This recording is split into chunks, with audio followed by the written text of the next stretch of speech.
Hello friends, good morning. मैं Sandeep Kumar NSTI Hyderabad से आज आप लोगों के समक्ष CITS POT unit first rules and responsibility के बारे में कुछ बताने के लिए आया हूँ। उससे पहले मैं आपको एक शेर सुनाता हूँ। उलझने बढ़ती गई, मैं झेलता रहा, वक्त ने मैदान में उतारा, मैं खेलता रहा। उलझने बढ़ती गई, मैं झेलता रहा, वक्त ने मैदान में उतारा, मैं खेलता रहा। लोग कहते हैं तू पागल हो जाएगा, मैं सुनता रहा। लोगों की बातों को मन में दबाए अपने सपने बुनता रहा। लेकिन कैसे बताऊं इन लोगों को कि जब वक्त बदलेगा मेरा विश्वास बदलेगा।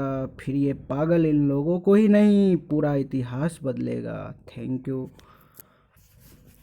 तो चलिए अब देखते हैं अपने टॉपिक पे। रूल्स एंड रिस्पॉन्सिबिलिटी के अंदर कल मैंने DGT के बारे में पढ़ा था कि वो संस्थान है जो कोर्स को निर्धारित करने में मदद करती है। वो खुद काम नहीं करती है, उनके अंदर बहुत सारे संस्थान जुड़े होते हैं। जैसे मैं उनके बारे में आज एक एक करके मैं बातें करूँगा। उसमें पहला है national council for vocational training NCVT।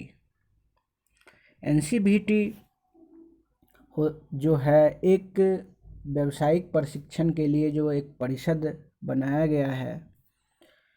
ये इसमें क्या होता है, NCVT में राज्य मंत्रालय, केंद्र सरकार के मंत्रालय, उद्यमी,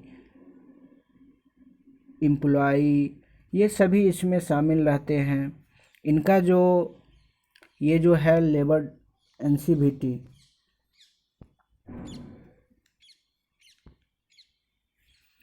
इसको मिनिस्ट्री ऑफ लेबर, श्रम मंत्रालय के द्वारा सन 1956 में स्थापित किया गया था। लेकिन जो है अब के समय में ये ministry of skill development and entrepreneurship यानी MSDE के अंतर्गत आता है। तो इसमें क्वेश्चन जो है आपको एराइज होगा कि जो मिनिस्ट्री ये NCVT की स्थापना कब की गई, या NCVT जो है किसके अंतर्गत आता था। तो अगर ऑप्शन में MSDE दिया हुआ हो तो आप MSDE को टिक करेंगे। अगर नहीं मिनिस्ट्री ऑफ लेबर दिया हुआ हो तो उसको, या दोनों भी दे सकता है तो दोनों आप टिक कर सकते हैं। इसका मुख्य जो है कार्य क्या है, नेशनल ट्रेड सर्टिफिकेट की स्थापना करना और प्रशिक्षुओं को NTC सर्टिफिकेट से पुरस्कृत करना।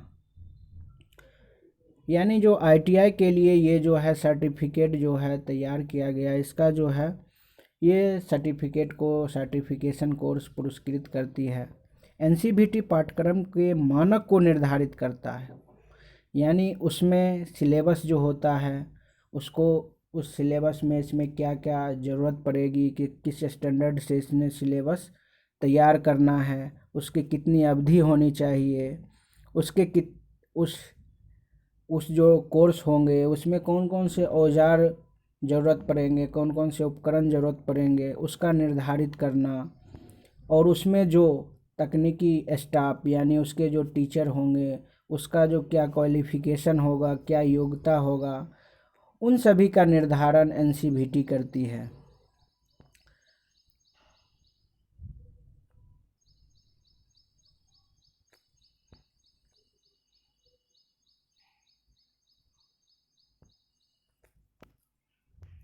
तो इसके बाद आप कहेंगे तो DGT क्या करती है। तो DGT देखो, ये जो रूल्स एंड रिस्पॉन्सिबिलिटी है ये DGT के अंतर्गत भी आता है।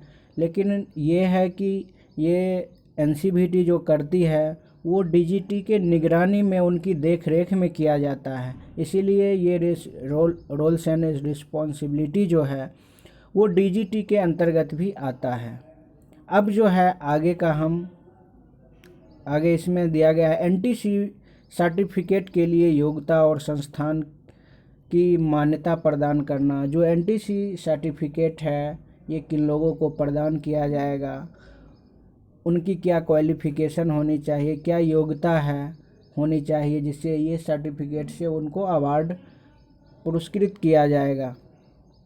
और इसके लिए, इस सर्टिफिकेट के लिए किन संस्थान की मान्यता देना है, उन संस्थान में क्या क्या ज़रूरत की चीज़ें उपलब्ध है या नहीं है, कितने स्टाफ है, उनके जो है संस्थान की बनावट कैसी है, कितने रूम है, कितने उसमें औजार इसने रखे हैं, और कौन कौन से रूम, कंप्यूटर वगैरह ये सब है कि नहीं, इन सभी के देखते हुए ये एफिलिएशन उनको मान्यता देती है। तो आगे हम देखेंगे क्राफ्टमैन ट्रेनिंग स्कीम, ये क्या होता है, इसकी ज़रूरत कब हमें पड़ी, जिसे हम ITI के भी नाम से भी जानते हैं, क्राफ्टमैन ट्रेनिंग स्कीम। इसकी ज़रूरत हमें उस समय पड़ी जब द्वितीय विश्व युद्ध चालू था। उस समय हमें युद्ध के लिए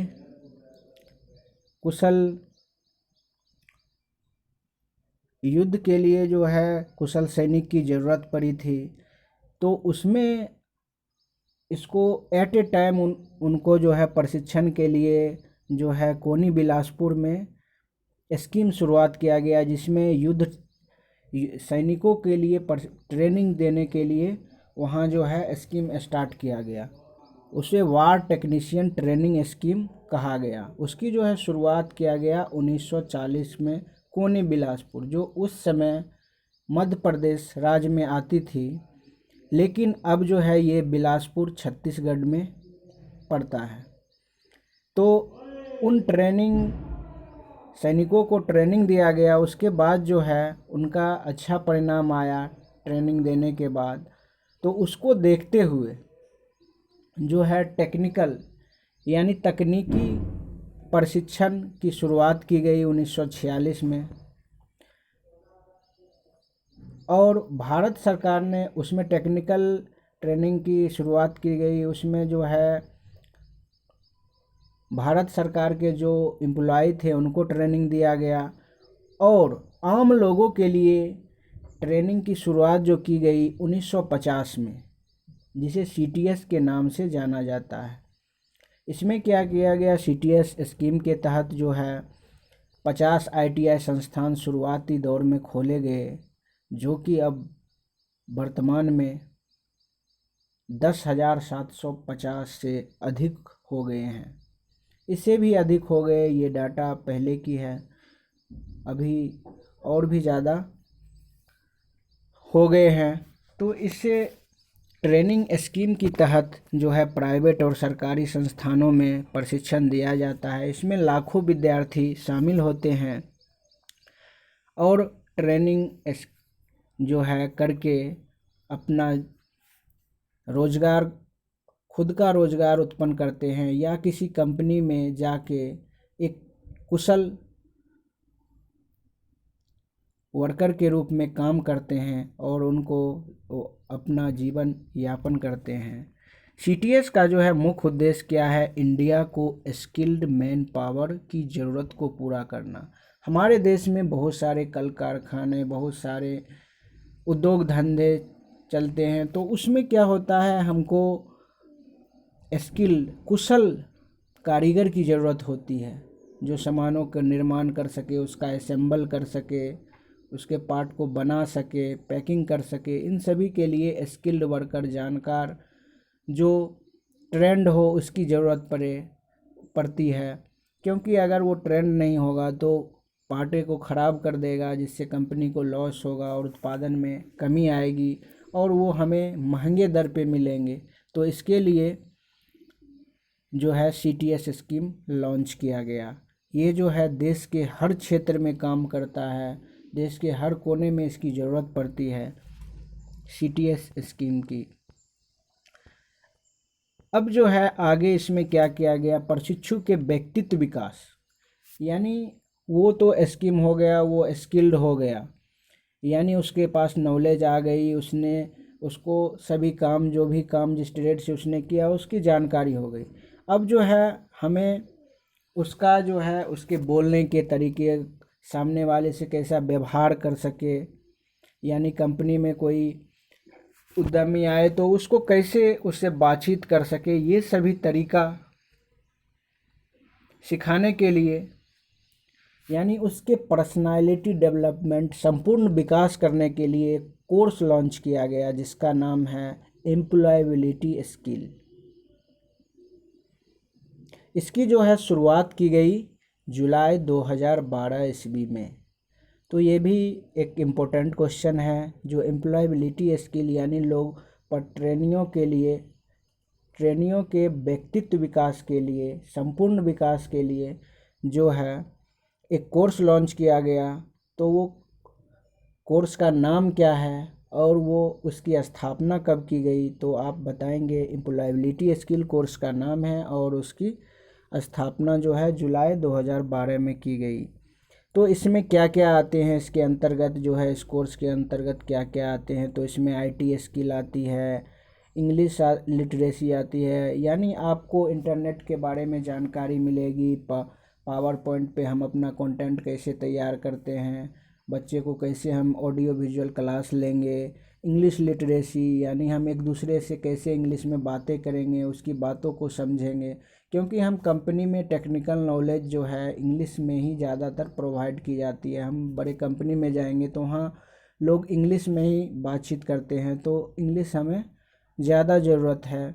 लेबर वेलफेयर रूल, यानी जो है मज़दूरों के लिए जो वहाँ एक संस्थान बनाया जाता है, उसके क्या रूल्स हैं, उनको कितने पैसे मिलेंगे और उनके इंसेंटिव के रूप में जो ज़्यादा वर्क करते हैं उसके कितने पैसे मिलेंगे, ये सभी रूल इसमें दिया गया है। एंटरप्रेन्योरशिप, यानी कैसे अपना जो है रोज़गार उत्पन्न सृजन करेंगे, हम कैसे दूसरे को भी रोज़गार देंगे। अगर खुद का हम बिजनेस करते हैं तो उसमें हम लोगों को रोज़गार देते हैं दूसरे को। क्वालिटी टूल्स,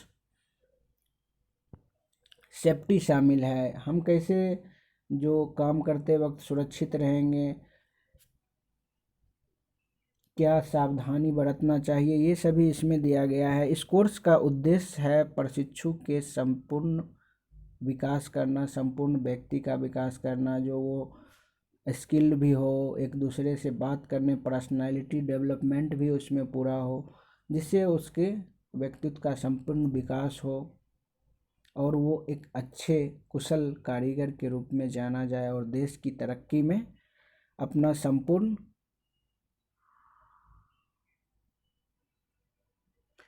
संपूर्ण योगदान दे सके।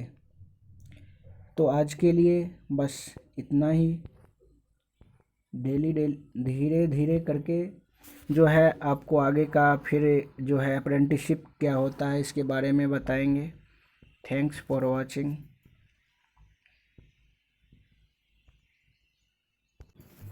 ये कंटेंट जो है आपको पढ़ के एक बार ज़रूर कमेंट बॉक्स में लिखिएगा जो कैसा बना, नहीं बना।